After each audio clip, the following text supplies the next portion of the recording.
오늘은 스가랴서 1장 지난주에 이어서 7절부터 말씀을 나누도록 하겠는데요. 지난주에 하다가 그친 대목을 먼저 마무리하고 계속하도록 하겠습니다. 1장 3절에 돌아오라 그리하면 돌아오리라 라고 이렇게 하나님은 말씀을 하셨습니다. 우리가 하나님께 돌아가야 하는 이유는 당연히 축복의 전제 조건이 되고, 하나님께 돌아가지 않는 이상 우리가 받는 축복이라고 하는 것은 거짓 축복입니다. 그리고 두 번째로 하나님으로부터 멀어져 있기 때문에 하나님께 가까이 가야만 하는 것이고, 세 번째로 하나님께서 기다리십니다. 기다리고 계시는 하나님에게 우리가 돌아가야 하는 것이고, 네 번째로는 이것이 바로 하나님의 언약입니다. 여호와께 돌아와서 영원히 거룩하게 하신 전에 들어가서 너희 하나님 여호와를 섬겨서 그의 진노가 너희에게 떠나가게 하라, 이렇게 말씀을 하고 있습니다. 또 9절에도 너희가 만일 여호와께 돌아오면 너희 형제들과 너희 자녀가 사로잡은 자들에게 자비를 입어 다시 이 땅으로 돌아오리라, 이렇게 하나님께서 우리에게 돌아오라고 말씀을 하고 있습니다. 그리고 조상을 본받지 마라 하는 말이 큰일날 소리가 지금 성경에 나오고 있습니다. 너 조상 본받지 마라. 1장 2절에도 너희의 조상들에게 심히 진노하였느니라. 4절에 너희 조상들을 본받지 말라. 5절에도 조상들이 어디 있느냐, 이렇게 말씀이 계속 나오고 있는데, 이스라엘 조상이나 우리 조상이나 마찬가지입니다. 우리 조상들도 하나님께서 말씀하신 우리 그 죄에 대한 제물인 양을 바치라고 했는데, 양 대신에 돼지머리 갖다 놓고 고사를 지내는 그런, 물론 전번에도 설명을 드렸지만은 양 대신에 돼지머리를 하는 것은 우리나라에는 양보다 돼지가 많기 때문에 그렇다 했고, 검은 팥 뿌린다 했습니까? 빨간 팥 뿌린다고 했습니까? 빨간 팥을 뿌린다. 왜 빨간 팥을 뿌리느냐? 그 빨간색이 바로 예수 그리스도의 피를 의미하기 때문에 우리나라에도 짐승을 바치는 그 제사 행위가 여기까지 전파되었는데 중간 과정에서 변절이 되었기 때문에 그렇게 되었다라고 말씀을 하셨지만은, 지금 현재 고사 지내는 사람들은 그 의미를 전혀 모르는 채 웃고 있는 돼지 머리에다가 절을 하고 그 입 주둥이에다가 돈을 꽂으면 복을 받는 걸로 그렇게 알고 있는 것이 바로 우리 조상이고 지금 우리 형태다 이겁니다. 그리고 점치고 굿하고 또 뭐 부처를 모시거나 제사 지내거나 하는 이 모든 우상 숭배가 바로 우리 조상들이 하고 있는 행위이기 때문에 이 조상들을 본받지 마라라고 말씀을 하고 있습니다. 그리고 또 한 가지 중요한, 우리가 조상을 본받지 말아야 되는 이유가 한 가지가 더 있습니다. 이것은 뭐냐면은 가계에 흐르는 영적인 저주입니다. 영적인 저주를 예수 그리스도가 아니면은 절대로 끊을 수가 없는데, 이 예수 그리스도를 마음의 주인으로, 마음의 중심에 모셔서 가계에 흐르는 영적인 저주, 아버지가 알았던 그 병을 또 밑에 앓게 되고, 아버지가 가졌던 그 좋지 않은 성격을 또 가지게 되고, 어머니가 가졌던 그 영적인 저주를 또 가지게 되는, 그렇기 때문에 조상이 가지고 있던 것을 절대로 본받지 마라, 이렇게 말씀을 하고 있는 것입니다. 그리고 예수님을 생각할 수 있습니다. 돌아오라 하면은 돌아오라 그리하면 돌아가리라, 이렇게 구약에서는 말씀을 하고 있습니다. 찾으라 그리하면 내가 너희에게로 가리라, 이렇게 말씀을 하고 있거든요. 가면 가리라라고 이렇게 말씀을 했는데, 드디어 신약으로 넘어와서는 예수님께서 문 밖에서 바로 두드리고 있습니다.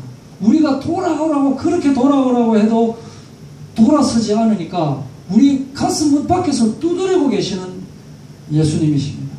볼지어다 내가 문 밖에 서서 두드리노니 누구든지 내 음성을 듣고 문을 열면 내가 그에게로 들어가 그와 더불어 먹고 그는 나와 더불어 먹으리라.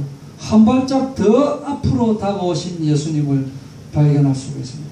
나를 두드리시는 하나님을 볼 수 있게 됩니다. 저희들 정말 영안의 눈을 밝혀서 분별력을 가지고 하나님과 어떻게 해요? 붙어서, 하나님과 붙어서 절대로 떨어지지 않는 저와 여러분 되기를 바랍니다. 드디어 1장 7절로 넘어왔습니다. 1장 7절 다리오 왕 제2년 11째 달 곧 스밧월 24일에 이또의 손자 베레가의 아들 선지자 스가랴에게 여호와의 말씀이 임하니라. 1장 1절하고 같은 내용이 이제 계속되고 있는데요. 8절에 내가 밤에 보니, 이 1장이 사실은 스가랴서의 3분의 1의 그 중요한 대목을 차지하기 때문에 1장을 잘 이해하고 넘어가야 됩니다. 그래서 1장은 한 단어 한 단어를 완전히 좀 짚고 넘어가도록 그렇게 하겠습니다. 밤에 보니 이렇게 말씀이 나오고 있습니다. 밤에 보니, 그리고 한 사람이 붉은 말을 타고 골짜기 속에 화석류 나무 사이에 섰고 이렇게 말씀이 나오는데, 밤이라고 하는 이 배경은 시대적인 상황으로는 바벨론 포로가 되어 있는 상황, 바로 이러한 영적인 암흑 상태, 영적인 흑암 상태를 말하고 있습니다. 밤중이면 어떻게 됩니까? 아무것도 보이지 않습니다. 저는 몇 번 그런 우리 이제 교육 들어가가지고 그런 체험을 한 적이 있는데, 눈을 가리고 옆에 사람이 인도하는 대로만 산길을 이렇게 가게 됩니다. 아무리 옆에서 안심하고 발을 디디라고 해도 참 디디기가 힘듭니다. 또 어떨 때는 산길은 아니지만 평지에 그냥 내두고 말로 합니다. 앞으로 가라, 옆으로 가라. 처음에 보일 때 장애물을 몇 개 놔놓고 시키는 대로만 하면 되는데도 평소보다 훨씬 더 안 가게 되고, 또 말하는 사람을 이상하게 의심까지 하게 되면서 또 장애물에 부딪히고 이렇게 되는 그러한 밤중의 상태다. 영적인 소경 상태다. 영적인 무기력 상태. 이렇게 놓여있는 그 시대적인 상황을 말을 하고 있습니다. 그리고 골짜기 하는 말은 뭡니까? 앞뒤가 꽉 막혀있다. 전혀 방법이 없는 그러한 상태다. 칠흑 같은 밤중에 골짜기 속에 여러분들이 있다. 이렇게 한번 생각을 해보십시오. 이사야서 59장 9절에서 10절까지 우리에게서 멀고 공의가 우리에게 미치지 못한즉 우리가 빛을 바라나 어두움뿐이요 밝은 것을 바라나 캄캄한 가운데 행함으로, 이렇게 우리가 캄캄한 가운데 있다. 우리가 맹인같이 담을 더듬으며 눈없는 자같이 두루 더듬으며 낮에도 황혼때같이 넘어지니 우리는 강장한 자 중에서도 죽은 자 같은지라. 강장한 자라는 말은 강건한 자 이 뜻인데, 강건한 자들 가운데에 처한 죽은 자 같은지라 이 말입니다. 이렇게 우리는 예수님이 없으면은 어둠 속에, 골짜기 속에 갇혀있는 그런 존재인데, 이게 신약에서도 마찬가지다. 예수님이 이 땅에 오셔서 빛이 어둠에 비치는데 어둠이 깨닫지 못하는 상태가 바로 예수님이 오셨을 바로 그때 상황입니다. 참빛 곧 세상에 와서 각 사람에게 비추는 빛이 있었나니 그가 세상에 계셨으며 세상이 그로 말미암아 지은 바 되었으나 세상이 그를 알지 못하였고, 예수님이 이 땅에 오셨을 때 예수를 아는 사람이 아무도 없었어요. 그러한 상태였다. 그래서 에베소서 5장 8절에 우리는 예수님을 영접했기 때문에 너희가 전에는 어둠이더니 이제는 주 안에서 빛이라, 빛의 자녀들처럼 행하라. 주안 나오네요. 주 안에서 빛이라. 그래서 우리는 빛을 가지고 있기 때문에 빛의 자녀들처럼 행할 수가 있다. 그런데 나중에 궁극적으로 22장 5절에 가서는 어떤 환경이 되어지느냐. 새하늘과 새 땅에 대해서는 다시 밤이 없겠고 등불과 햇빛이 쓸데없으니 이는 주 하나님이 그들에게 비치심이라.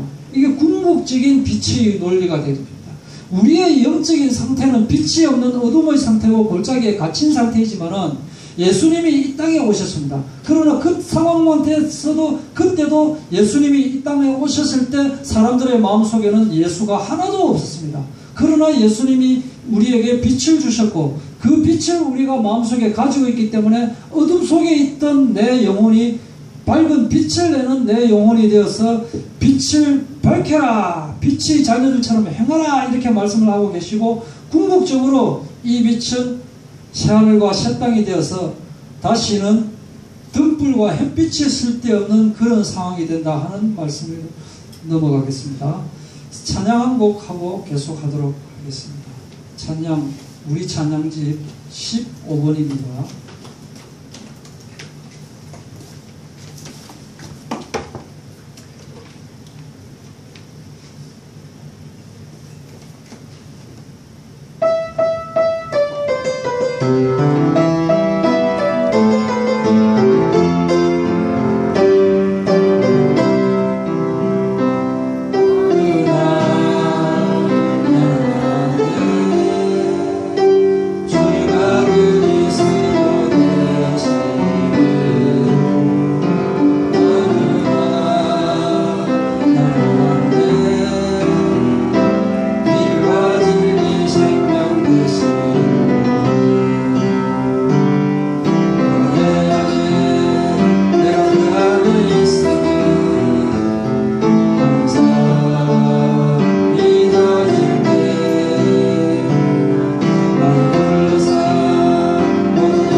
계속하겠습니다.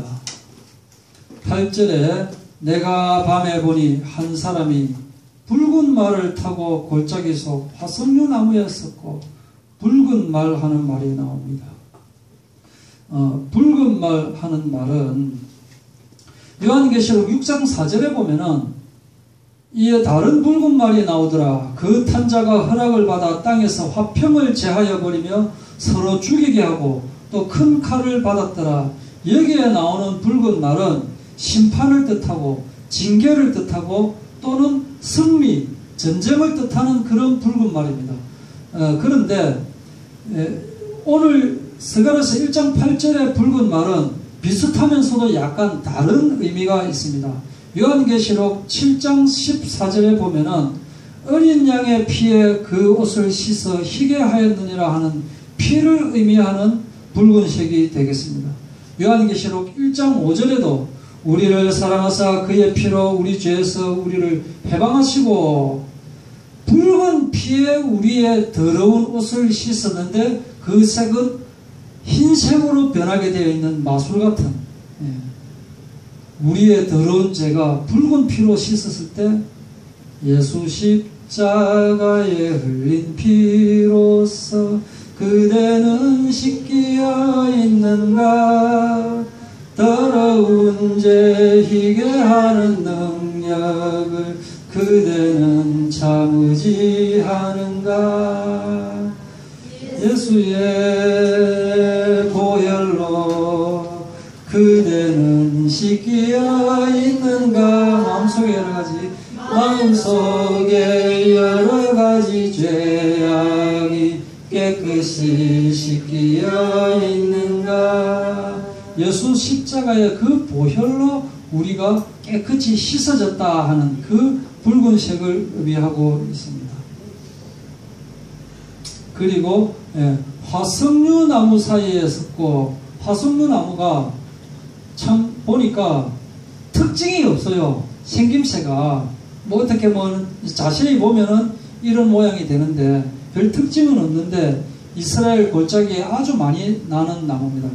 한번 크게 자라는 나무는 한 5m씩 이렇게 확 퍼져가지고 가지가 가늘게 퍼지는데 초막을 짓는 그 재료로 많이 쓰이고, 또 저녁이 되고 밤에는 향이, 허브 향이 이렇게 많이 나는데, 이스라엘 사람들은 이 화석류 나무를 이스라엘의 민족성과 비슷한 그런 성격을 가지고 있다라고 하면서 아주 친근함을 의미하고 있습니다. 그래서 붉은 말을 탄 자가 화석류 나무 사이에 서 있다, 이 말은 예수 그리스도가 이스라엘 백성들 사이에 나타났다, 이렇게 설명을 하면 가장 가까운 설명이 되겠습니다.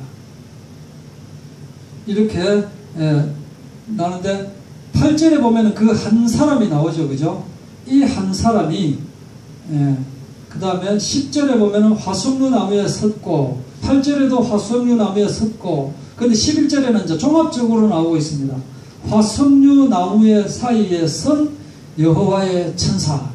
이게 이제 전부 종합적으로 나오고 있거든요. 그럼 여호와의 천사가 누구냐? 영어 성경에는 the Lord 이렇게 나오기 때문에 바로 예수입니다, 이렇게 표현을 하고 있는데, 실제로 성경에 보면은 출애굽기 3장 2절에 모세에게 나타난 여호와의 사자, 떨기나무 사이에서 여호와의 사자가 말하되, 또 창세기 22장 11절에 아브라함에게 나타난 여호와의 사자, 아브라함아 아브라함아 하고 말하던 이삭을 죽이지 마라 하면서 수량을 준비한 여호와의 사자. 그러니까 때로는 하나님께서 여호와의 사자로 입어가지고 나타나게 되는 것입니다. 창세기 28장 12절에 야곱에게 돌베개 베고 자고 있는데 나타난 여호와의 사자. 땅의 모든 족속이 너로 말미암아 복을 받으리라, 이렇게 말씀을 주셨고, 사사기 6장 12절에 기드온에게, 힘 빠져있는 기드온에게 나타나서 여호와께서 너와 함께 하시도다, 이렇게 용기를 주셨고, 열왕기하 1장 15절에 엘리야에게도 두려워하지 말고 함께 내려가라, 이렇게 가장 필요할 때 나타난 여호와의 사자. 다니엘서에 보면은 금신상에 절하지 않는다고 풀무불에 세 사람을 집어였습니다. 사드락 메삭 아벳느고를 집어넣었는데 이상하게 그 강렬히 타는 그 풀무불 속에 보니까 네 사람이 있는 거예요. 그 한 사람이 누구냐? 바로 여호와의 사자 예수 그리스도를 뜻한다, 이렇게 보고 넘어가도록 하겠습니다. 이 여호와의 사자가 나오고요.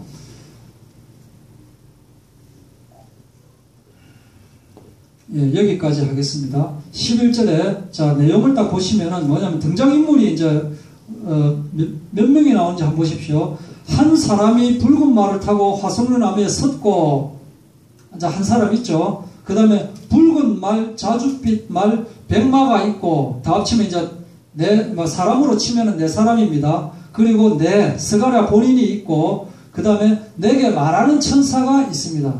요렇게 지금 등장인물이 나오고 있습니다.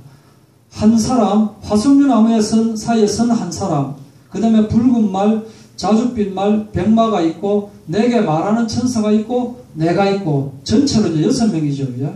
그러니까 내게 말하는 천사는 화석류 나무 사이에 선 여호와의 천사하고는 다른, 나하고 앞으로 계속 나오는 그 환상을 보여주는 그 내게 말하는 천사고, 그림이 그려지지 않습니까? 화석류 나무 사이에서, 밤에 화석류 나무 사이에서 붉은 말을 탄 어느 한 사람이 있고, 그 옆에 또 붉은 말, 자줏빛 말, 백마가 있기 때문에 도대체 이게 무슨 관계입니까? 라고 하니까 이제 말하는 천사가 이들이 니한테 바로 보이리라, 이렇게 말을 하고 나니까 화석류 나무 사이에 선 자가 이는 여호와께서 땅에 두루 다니라고 보내신 자들이니라 라고 말을 하고, 파송류 나무 사이에 선 천사에게 이들, 그러니까 붉은 말, 자줏빛 말, 백마가 말을 하기를 온 땅이 평안하고 조용하더이다, 이렇게 이제 대답을 하고 있는 관계입니다. 그래서 지금 현재 이 상황이 한밤중인 상황이고 골짜기 속에 있는 상황인데, 둘러본 그 심부름하는 천사, 세 명의 천사들은 평안하다라고 대답을 하고 있는 것입니다.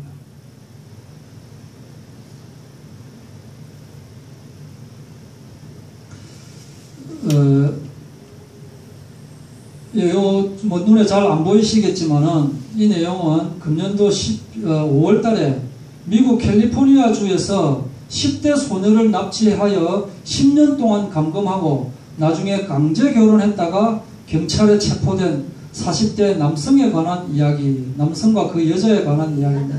그런데 이 가르시아라고 하는 이 사람은